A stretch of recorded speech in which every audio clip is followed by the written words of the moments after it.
आज हम ऐसे वेजिटेबल के बारे में बात करेंगे जिसका हमारे किचन में डेली रिक्वायरमेंट है। हमारे डेली रिक्वायरमेंट की वजह से ये मार्केट में बहुत ही इजीली मिल जाता है। मार्केट में बहुत इजीली अवेलेबल कराने के लिए इसका प्रोडक्शन भी बहुत ज्यादा नंबर में किया जाता है। ज्यादा प्रोड्यूस करने के लिए इसमें बहुत ज्यादा केमिकल फर्टिलाइजर और बहुत केमिकल स्प्रेस की यूज किया जाता है। जी हाँ, आप सही समझ रहे हैं। आज हम बात करेंगे टमेटोज या टमाटर के बारे में। अगर आप चाहते हैं chemical free, pesticide free tomatoes घर में उगाकर खाना, तो ये वीडियो आपके लिए है। टमेटोज को उगाना बहुत ही आसान है। तो चलिए शुरू करते हैं। कौन सी बातों का ध्यान रखना है टमेटोज को उगाने में। नमस्कार, मैं रागिनी आप सबका स्वागत करती हूँ। Urban garden tales.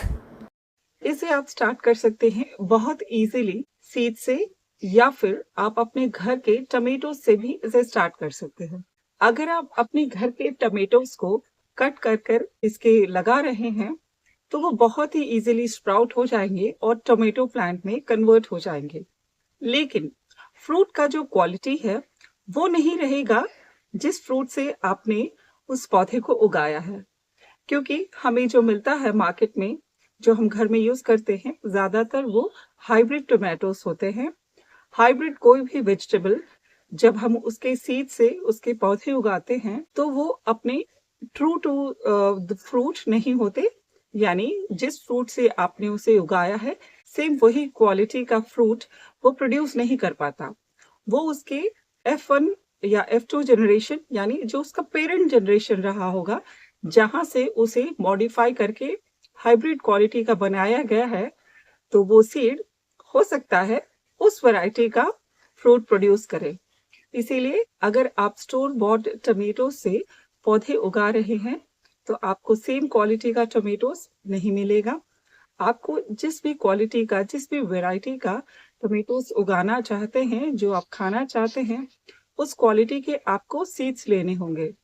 या नहीं तो आप देसी वैरायटी के जो टमेटोज होते हैं उनके सीड्स लगाकर आप सेम देसी वैरायटी के फ्रूट पा सकते हैं। कहीं अगर आपको कोई देसी वैरायटी का टमाटर मिले तो उसे स्लाइस कर कर उसके सीड से आप देसी वैरायटी का प्लांट उगा सकते हैं। अगर ये सब आप नहीं करना चाहते तो कोई भी आप हाइब्रिड वैरायटी के सीड्स ऑनलाइन या ऑफलाइन कहीं से भी मंगा सकते हैं, और आप सीड्स को वेल ड्रेनिंग सॉइल में, सीड स्टार्टिंग सॉइल यानी उसमें हम डालते हैं 2 इक्वल पार्ट्स में कॉम्पोस्ट और कोकोपीट, और 20% के करीब हम डालते हैं परलाइट या राइस हस्क, कुछ भी, ताकि उस सॉइल को आप वेल ड्रेनिंग बना सके।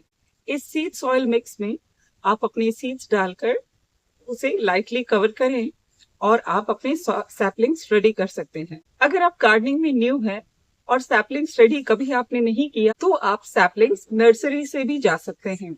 ब्रिंजल, चिलीज, कैप्सिकम, टमेटोज, इन सब के सैपलिंग्स आपको बहुत ही इजीली नर्सरीज में मिल जाएंगे। जब आपके सैपलिंग्स में 2 to 3 ट्रू लीव्स आ जाए, यानी वो करीब 4-5 इंच के हो जाए, तब उन्हें आप मेन ग्रो बैग में ट्रांसफर कर सकते हैं।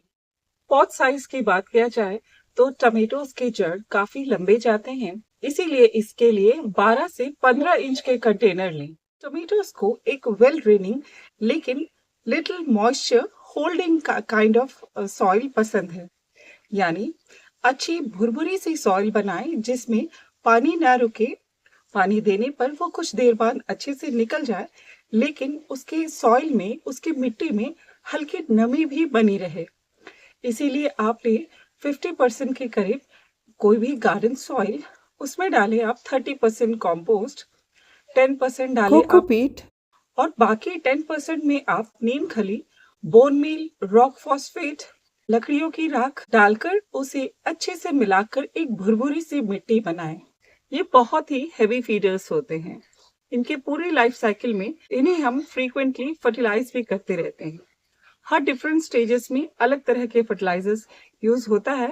मैंने अपने सैपलिंग्स को ट्रांसफर करते वक्त गड्ढे बनाए छोटे से, और उस पिट में मैंने डाला, मेरे पास उस वक्त बोन मील नहीं था तो मैंने रॉक फॉस्फेट और वुड ऐश थोड़ा सा डाला था।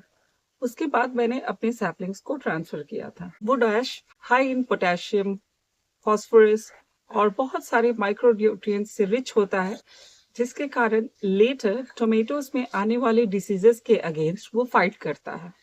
इसीलिए आप शुरुआती स्टेज में उसे डाल दें, जिससे कि उस सॉइल माइक्रोब्स को वो डैश और बोन मील को ब्रेक डाउन करने में इनफ टाइम मिले और लेटर उनके लाइफ में जब उन्हें जरूरत होता है तब वो रूट्स के थ्रू उन्हें ले सकें। सीड्स टू सैपलिंग्स कैसे लगाते हैं, कैसे उनकी केयर करते हैं, मैंने एक वीडियो बनाया हुआ है। आप पुरानी वीडियो देख सकते हैं और नई नई वीडियोस आते रहते हैं। आप हमारे चैनल को अगर अभी तक सब्सक्राइब नहीं किया है तो प्लीज सब्सक्राइब करें। सीड टू सैपलिंग्स ऑलमोस्ट आपको 1 से 1.5 महीने लग जाता है। अभी जनवरी का महीना चल रहा है। गर्मियों में भी आप टमाटर लगा सकते हैं, उनकी अलग वेराइटीज आते हैं। अगर आप गर्मियों में लगाना चाहते हैं टमाटर तो अभी उनके सैपलिंग्स रेडी कर सकते हैं। टमेटो के स्टेम को गौर से देखें, उसके स्टेम में fine hair like roots already मौजूद रहते हैं, जिन्हें आप सॉइल के कांटेक्ट में जैसे ही लाते हैं वो बिग रूट्स में कन्वर्ट हो जाते हैं। इसीलिए टमेटो के सैपलिंग्स जब भी लगाए जाते हैं थोड़ा सॉइल में डीप करके लगाए जाते हैं। आप लोअर लीव्स को हटाकर उन्हें सॉइल में रख दें। टमेटोज को वाटरिंग बहुत पसंद है। इन्हें आप वाटर करें कंसिस्टेंटली। टमेटो के शुरुआती स्टेज में उन्हें हाई नाइट्रोजन रिच फर्टिलाइजर दें, जैसे घर की बनी हुई kitchen waste compost, vermicompost या नहीं तो गाय की अच्छी सड़ी हुई गोबर की खाद उससे दें। शुरुआती स्टेज में प्लांट के ग्रोथ के लिए नाइट्रोजन बहुत जरूरत होता है। Tomatoes flowering and fruiting stage में आ जाए तो उन्हें लो नाइट्रोजन और high in potassium and phosphorus rich fertiliser देना शुरू करें। आप दे सकते हैं bone meal, rock phosphate, banana peel fertiliser, organic potash, wood ash. इन्हें ऑल्टरनेटली हर 15 दिन पे दें। इन्हें आप माइक्रोन्यूट्रिएंट्स भी इस वक्त जरूर दें, जैसे कि बोरोन, कैल्शियम और जिंक। बोरॉन और कैल्शियम की कमी के कारण ब्लॉसम एंड रॉट, यानी जब आपके टोमेटोज फुल्ली फॉर्म हो गए हैं उसके बाद उनके नीचे से फल खराब होने शुरू हो जाते हैं। इसीलिए जब इनमें फ्लावरिंग शुरू हो जाए उसी वक्त आप इनमें माइक्रोन्यूट्रिएंट्स या तो सॉइल में मिलाकर डालें। 1 ग्राम माइक्रोन्यूट्रिएंट्स 1 लीटर पानी में मिक्स कर उनका स्प्रे भी करें। टोमेटो एक ऐसा प्लांट है जिसे प्रूनिंग बहुत पसंद है। जब आपका टोमेटो का प्लांट 2 से 3 फीट का हो जाए, जमीन से 1 फुट तक के उसके सारे लोअर लीव्स को रिमूव कर दें। उनकी सकर्स भी रिमूव करें। सकर्स यानी लीफ और स्टेम के बीच से जो न्यू ब्रांच शुरू होती है उसे हम सकर कहते हैं, उसे रिमूव कर दें। सकर्स बेकार का एनर्जी प्लांट से लेते रहते हैं और वो नीचे के सकर्स फ्रूट भी बियर नहीं करते, इसीलिए उन्हें निकाल देना चाहिए। लेकिन सकर्स एक इंडिविजुअल प्लांट बन सकता है बहुत ही इजीली, इसीलिए उसे वापस किसी जमीन में नहीं लगा दें, वो एक फिर नए प्लांट में कन्वर्ट हो जाए। सकर जो होता है वो मेच्योर ब्रांच होता है, वो ऑलरेडी एक ग्रोइंग प्लांट का पार्ट होता है। उनके सेल्स के अंदर ये मेमोरी रहती है कि अब उन्हें फ्लावरिंग और फ्रूटिंग स्टार्ट करना है। इसीलिए जब आप किसी सकर को रोपते हैं या उसे लगाते हैं तो उनमें फ्लावरिंग और फ्रूटिंग बहुत जल्दी होती है एज कंपेयर टू सैपलिंग्स जो कि आपने सीड से शुरू किया है। इसीलिए आप ब्रिंजल, चिलीज, टमेटोज के स्टेम कटिंग से भी न्यू प्लांट्स बना सकते हैं और उन प्लांट्स में जल्दी फ्रूटिंग और फ्लावरिंग स्टार्ट हो जाएगी। टमेटोज में 2 वैरायटी के प्लांट्स देखे गए हैं, एक होते हैं डिटर्मिनेंट और एक होते हैं इनडिटर्मिनेंट। जो डिटर्मिनेंट प्लांट्स होते हैं वो बुश वैरायटी के होते हैं, ज्यादा टॉल नहीं ग्रो करते। लेकिन जो इनडिटर्मिनेंट प्लांट्स होते हैं ये ज्यादातर देसी या लोकल वैरायटी के सीड्स होते हैं जो काफी टॉल होते हैं, कभी कभी वो 12 फीट तक के भी लंबे जाते हैं और ये वाइनिंग वैरायटी के होते हैं। टमेटोज को मॉइस्चर बहुत पसंद है, इसीलिए उनके सॉइल में मॉइस्चर मेंटेन करने के लिए आप उन्हें मल्च भी कर सकते हैं। पेस्ट की बात करें तो इनमें मिलीबग्स, लीफ माइनर और कैटरपिलर का अटैक देखा जा सकता है। इनसे बचने के लिए आप 5 ml नीम ऑयल 1 लीटर पानी में मिक्स कर आप हर 10 से 15 दिन पे फोलिएज स्प्रे कर सकते हैं। आप पेस्ट को रोकने के लिए as a companion planting tomatoes के साथ मेरीगोल्ड, गार्लिक और अनियन भी लगा सकते हैं।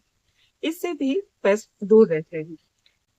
आप जब भी वेजिटेबल प्लांट्स लगाएं अपने गार्डन में, फ्लावर प्लांट्स जरूर लगाएं। वैसे तो टमेटो के फ्लावर्स सेल्फ पॉलिनेटिंग होते हैं, उन्हें पॉलिनेटर्स की जरूरत नहीं होती। लेकिन अगर आप वेजिटेबल फार्मिंग या वेजिटेबल गार्डनिंग कर रहे हैं तो आपको फ्लावर्स जरूर लगाने चाहिए। फ्लावर्स गुड पॉलिनेटर्स को अट्रैक्ट करते हैं, इसीलिए सिर्फ एक तरह के फ्लावर ना लगाएं, अलग अलग तरह के फ्लावर्स लगाएं, क्योंकि हर फ्लावर अलग अलग तरह के पॉलिनेटर्स को अट्रैक्ट करता है। कुछ छोटे बीज को, कुछ बड़े हनी बीज को, कुछ दूसरे तरह के बटरफ्लाइज को अट्रैक्ट करता है। इसीलिए अपने गार्डन में हमेशा फ्लावर्स लगाएं और वो भी डिफरेंट वेराइटीज के फ्लावर्स लगाएं। टमेटो के प्लांट में दो तरह के फ्लावर्स नहीं होते, उनके मेल और फीमेल फ्लावर्स के पास एक ही फ्लावर के अंदर होते हैं। इसीलिए टोमेटो के फ्लावर्स सेल्फ पॉलिनेटिंग होते हैं। वो एयर के यानी हवा के हल्के झोंके से भी पॉलिनेट हो जाते हैं। लेकिन फिर भी आप डबल श्योर रहने के लिए जब आपके टोमेटो प्लांट में फ्लावर्स आ जाए, उन्हें हल्के से टैप करना ना भूलें। इस तरह से आपके फ्लावर्स पॉलिनेट हो जाएंगे और वो फ्रूट में कन्वर्ट हो जाएंगे। टोमेटो के स्टेम्स बहुत ही पतले और नाजुक होते हैं, उन्हें स्टेक करना बहुत जरूरी होता है। तो जब आपके प्लांट्स बड़े होने लगे, उन्हें किसी तरह का स्टेक करें, उन्हें बैम्बू का सपोर्ट दें। कभी कभी टोमेटो के लीव्स ब्राउन हो जाते हैं, लीफ कर्ल होने लगते हैं। ये बोरोन की डिफिशियंसी से हो सकता है। आप अपने सॉइल में माइक्रोन्यूट्रिएंट्स डालें, उनका स्प्रे करें। अगर आपको लगता है कि आपने माइक्रोन्यूट्रिएंट्स का स्प्रे किया है फिर भी आपके प्लांट्स के लीव्स कर्ल हो रहे हैं, तो एक दूसरा कारण हो सकता है लीफ कर्ल वायरस, जो व्हाइट फ्लाई मक्खी के द्वारा फैलती है। आपको अगर लीफ कर्ल दिखे, आप खट्टी दही को पानी में डाइल्यूट करके फोलिएज स्प्रे करें। फर्टिलाइजर या माइक्रोन्यूट्रिएंट्स आपने सॉइल में डाला है, जब तक आप प्रॉपर वाटरिंग नहीं करेंगे, प्लांट्स के रूट्स तक नहीं पहुंचेगी। इसीलिए अगर आपको लगता है कि आपने सॉइल बहुत अच्छे से बनाया, उसे फर्टिलाइज भी किया, लेकिन उसके बाद भी leaf curling, blossom end rot, इस तरह के डिसीजेस आपको दिख रहे हैं, तो आपने इम्प्रॉपर वाटरिंग की होगी। ये देखिए, मेरे कुछ प्लांट्स के लीव्स देखिए ब्राउन होने लगे हैं और इसको मैं देखिए मेरे हाथ से छूने से ही ये बिल्कुल पाउडर जैसा हो गया, ये बिल्कुल टूट गया। ये इंडिकेट करता है मैंने अपने प्लांट्स को सही से वाटर नहीं किया, इसीलिए इसके लीव्स बिल्कुल सूख गए हैं और पापड़ की तरह बिल्कुल चूर चूर हो गए हैं। मैंने इन्हें वाटर करना कुछ दिन बंद कर दिया था, क्योंकि मेरे टमेटोस काफी दिन हो गए थे पौधों में लगे हुए और बिल्कुल ग्रीन थे, वो बिल्कुल पक नहीं रहे थे। टमेटोस को पकने के लिए उनके प्लांट्स इथिलीन गैस रिलीज करते हैं। जब आपके प्लांट्स में टमेटोस लगे हुए कई दिन हो जाएं और वो एक अच्छे साइज में भी आ गए हैं, लेकिन अगर वो पक नहीं रहे हैं तो उसके कई सारे कारण हो सकते हैं। उनमें से सबसे पहला कारण हो सकता है मौसम। बहुत ज्यादा गर्मी या बहुत ज्यादा ठंडी में टमेटोस नहीं पकते हैं। हमारे यहाँ गर्माहट आने लगी थी, इसीलिए मैंने थोड़े दिन उसमें पानी देना भी बंद कर दिया था।